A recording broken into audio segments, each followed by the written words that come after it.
Hello, today we're really excited to share this training course with you. It's called Budgeting for Independent Living. Our goal is to help you feel more confident about your own finances, especially if you're living on your own for the first time or planning too soon. This presentation was put together by our team, Jasmine, Chow, Enoch, and Jessica, as a part of our TLT summer program. We know that managing money can feel overwhelming at first, especially when you're trying to juggle rent, groceries, transportation, fun activities, and maybe even saving for bigger goals. That's why we wanted to break budgeting down into simple, clear steps that anyone can understand. We'll talk about why budgeting matters, how to actually start one, and what tools and strategies can help you to stick to it without feeling too restricted. By the end of this session, you'll hopefully walk away with some realistic ideas for making your money work for you so you can stress less and enjoy your independence more. So let's jump in.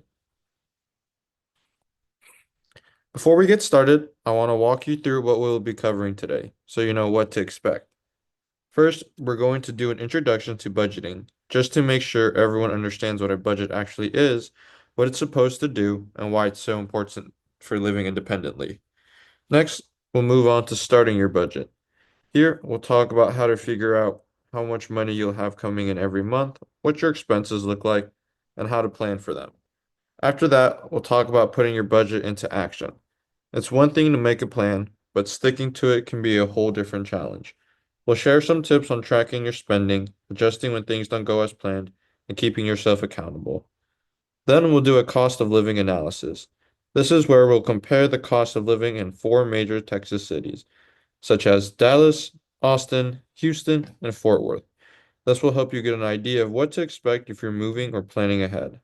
We'll also explain some budgeting strategies, like the popular 50-30-20 rule, which is great starting for organizing your money into needs, wants, and savings. Finally, we'll wrap things up with a few key takeaways, just the main points to remember when you're budgeting on your own. And then we'll do a short check your knowledge quiz to see what you've learned today. We really want this training course to be interactive, so please feel free to take notes and think about what these ideas can apply to your own life. By the end, you should feel ready to put your budget into action and take control of your money.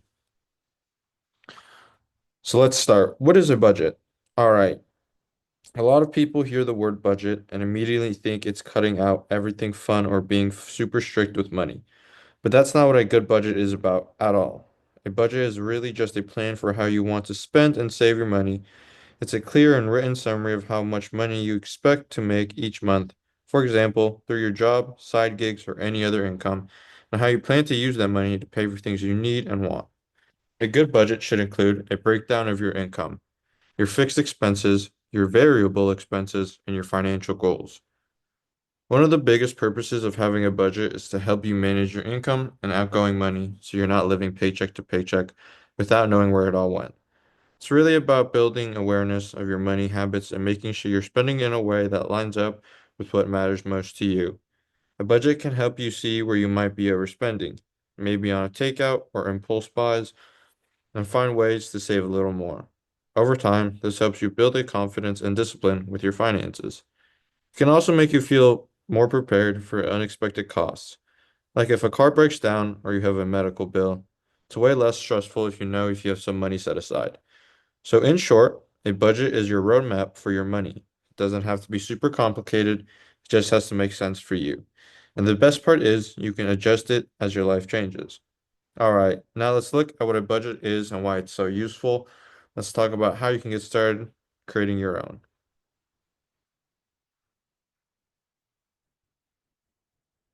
Now that you understand what a budget is and why it's important, let's talk about how it's actually important to starting building your own budget step by step. The first thing you need to do is figure out how much money you have coming in every month. This could be money from your paycheck, tips, if you work in a restaurant, or even side jobs like babysitting, freelance work, or any gig apps. Be honest with yourself what you actually make each month on average. Don't guess high because that can throw off your whole plan. Next, figure out what you need to budget for. Think about all your regular expenses, things you can pay for every single month or pretty often. This can include rent, utilities like electricity, water and gas, groceries, transportation costs, loans, health insurance and car insurance, internet or subscriptions, entertainment or lifestyle spendings, and other expenses like gym membership or taking care of pets. After you list out your expenses, separate your fixed expenses from your variable expenses. Fixed expenses stay pretty much the same each month. For example, your rent or your phone bill. Variable expenses change, like groceries or how much you spend on gas or fun activities. Finally, choose when you're going to keep track of all this information. You can use simple budget tracker app or even an Excel spreadsheet if you'd like to build it yourself. The most important thing is that you actually use it and check in with it regularly. This way, you will always know where your money is going and you can adjust when things come up.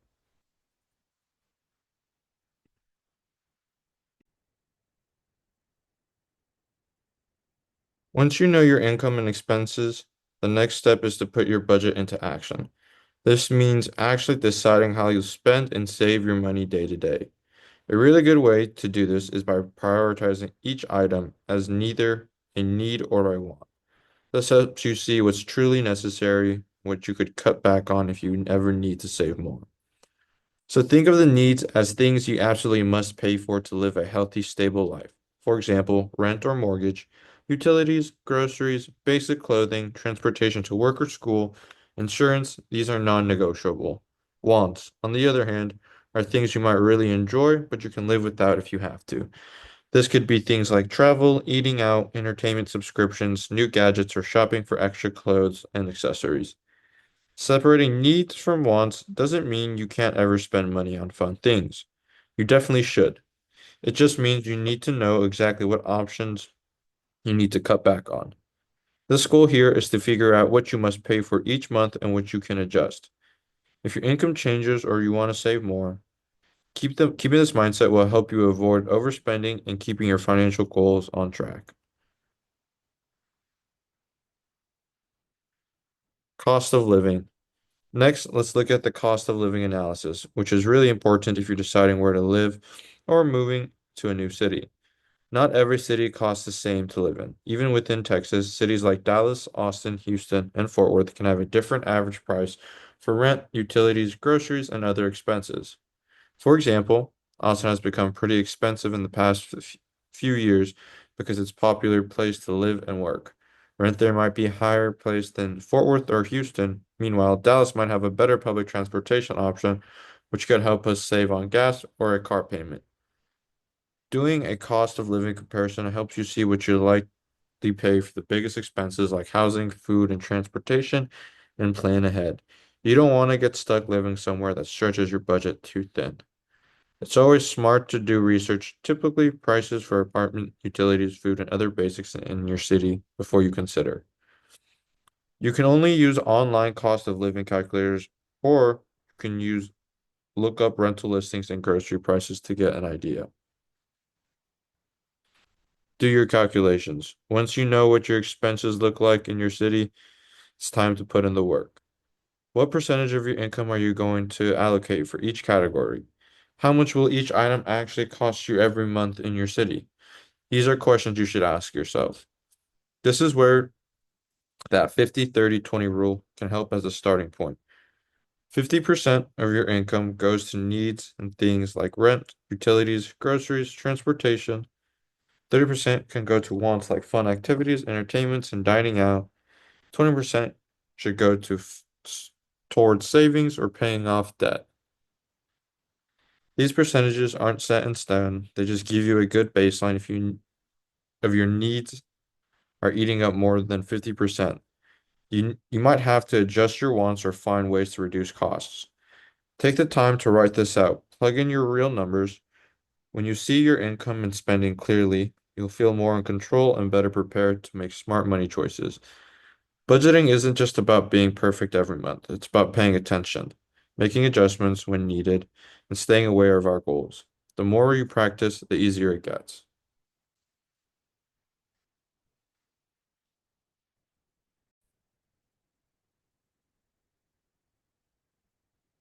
Let's take a closer look at the average of living expense in Austin, Texas, and how they affect people earning a part-time income. If you're working a part-time job and bringing in about 2,400 a month, That adds up to 28,000 annually. At first glance, this might seem manageable. However, according to the updated data, if you're moving from a lower cost city like San Antonio to Austin, you would need to earn at least $29,685 per year just to maintain the same standard of living. That number does not even include entertainment or leisure spending. It is strictly for basic living needs. If we look at the bar graph titled Cost of Living in Austin by expenses category, we see a breakdown of how Austin compares to the national average. Overall, the cost of living in Austin is 3% lower than the national average. That number might sound good at first, but it is misleading because it combines all expenses categories. Looking more closely, housing in Austin is actually 3% more expensive than the national average. Groceries are 4% cheaper and transportation is 5% below the national average. Utilities are about the same, just 1% lower. This brings us up to something important called the 50, 30, and 20 budget rule. This is a financial budget used to manage your income wisely, as we previously checked. Here's the challenge. In Austin, if your rent is around $1,609 a month, that takes up about 67% of a 2,400 monthly income. That is already way above the 50% limit and should cover all your basic needs, and it does not include food, utilities, or healthcare. Realistically, living on a part-time income in Austin is difficult unless you are splitting costs with roommates, receiving house support, or working more than one job. It is important to a reminder of how planning and budgeting can help you adjust to a highly cost city like Austin. Now let's break down the actual costs behind the numbers we just reviewed. We will start with housing, utilities, and transportation, which are some of the biggest expenses when it comes to the cost of living. In Austin, the median rent is 1,609 per month for an average one-bedroom apartment. That amount alone takes up more than two-thirds of the 2,400 monthly income. That leaves very little room for other basic expenses, especially if you are living by yourself. Utilities like electricity and water cost on an average of $204.70 per month, and phone services is around $192.95. If you drive or commute, gas prices are currently $3.07 per gallon. While Austin's transportation costs are 5% below the national average, the cost still adds up fast. Next, let's look at the groceries. Prices in Austin are about 4% lower than the national average, which might seem like a good thing. However, when you add everything together, it's still a lot to manage on a tight income. A loaf of bread costs $3.80. A gallon of milk is $4.53. A carton of eggs is $3.43. And a bunch of bananas is 71 cents. Even a simple hamburger costs $5.46. These prices may seem small on their own, but they add up quickly if they are shopping weekly. Healthcare is another category that many people forget to budget for, but it can be expensive. Even though healthcare in Austin is 3% cheaper than the national average, a basic doctor visit still costs up about $140.49. A dentist visit averages $114.67. And an optometrist visit is $127.34. Even picking up a prescription can cost around $20. There are important services, but can easily take a chunk out of your savings if you're not financially prepared. This brings us back to the 50-30-20 rule. As a reminder, this guideline suggests spending 50% of your income on needs, 30% on wants, and saving the remaining 20%. In Austin, just your basic needs like rent, utilities, and groceries and healthcare are already taking up more than 50% of your income. That leaves very little for wants like dining out or self-care, and almost nothing for saving unless you make a major lifestyle adjustment. That might mean finding a roommate, using public transportation instead of owning a car, or finding ways to reduce your monthly bills. Understanding that these expenses is a crucial part of becoming financially independent. With careful planning, budgeting, and maybe a few compromises, it is still possible to live in Austin, but it requires being very intentional with your money.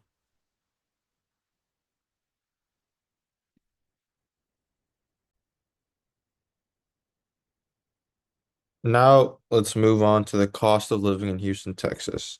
It is one of the largest and fastest growing cities in the U.S. I'll walk you through the key areas such as housing, transportation, food, healthcare, utilities, and income. In Houston, the average rent for one bedroom apartment is around $1,135 per month. To afford this comfortably, using the 30% income rule, which suggests that spending no more than 30% of your income on housing, you need to earn approximately 45,400 per year or $33,783 per month, which equals about $22.70 per hour. Next, transportation. Houston is a car-dependent city, meaning most people rely on their own vehicles to get around. However, using public transportation or ride shares like Uber or Lyft can reduce costs. The average national annual transportation cost in Houston is $10,206. This includes gas, maintenance, insurance, and commuting expenses. Moving on to food. For a single adult, the estimated cost of cooking and basic groceries comes to around $3,436 per year, which breaks down to around $286 per month. Dining out regularly will increase that cost. Now let's look at healthcare. Annual healthcare in Houston are estimated at $3,128 per year, or roughly $261 per month, depending on the level of coverage and whether you have insurance. Utilities are another key expense. For an apartment around 915 square feet, the average monthly utility bill, which includes electricity, heating, cooling, water, and garbage, is approximately $193.46. For those who stay active in the gym memberships average around $36.77 per month. Finally, wages and income. To meet the basic needs in Houston, the living wage for a single adult is estimated at $18.05 per hour. This is slightly lower than the $22.70 an hour needed to afford rent under the 30% rule, highlighting that the gap many workers face between earning and housing affordability. In summary, Houston remains more affordable than cities like Austin and Dallas. It still requires careful budgeting, especially when it comes to housing and transportation.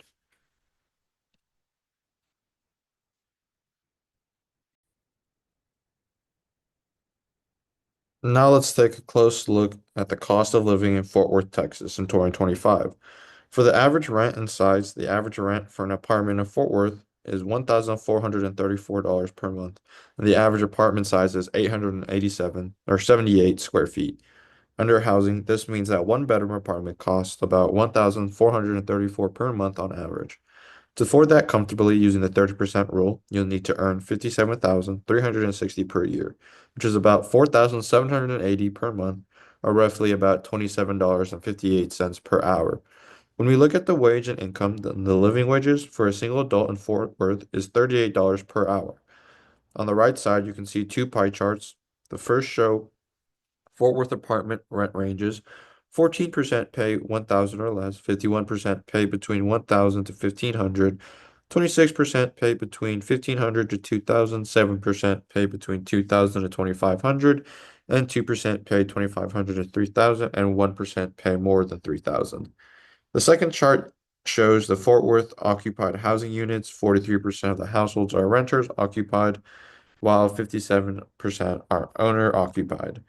These gives you a snapshot of what housing costs and rent ranges look like in Fort Worth, Texas.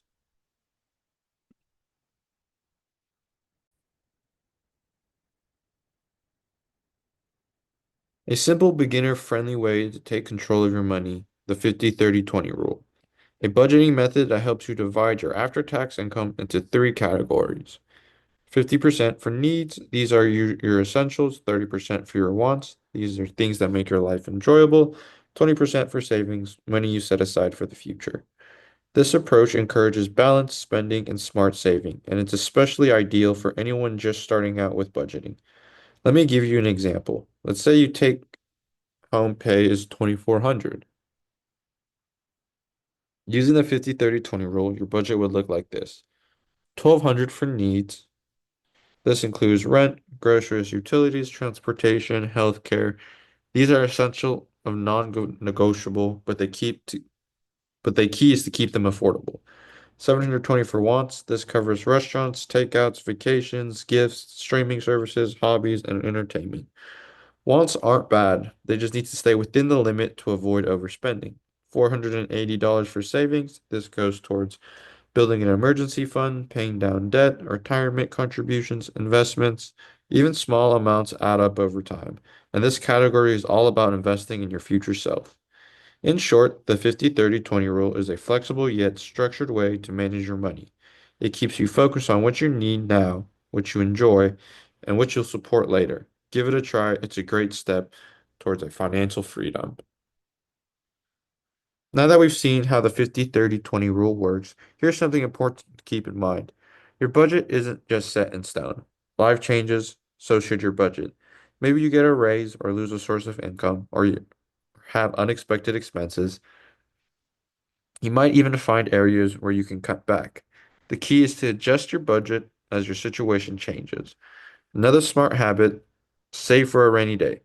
Whether it's an emergency for a car repair, medical bill, or job loss, unexpected expenses happen and they can hit really hard.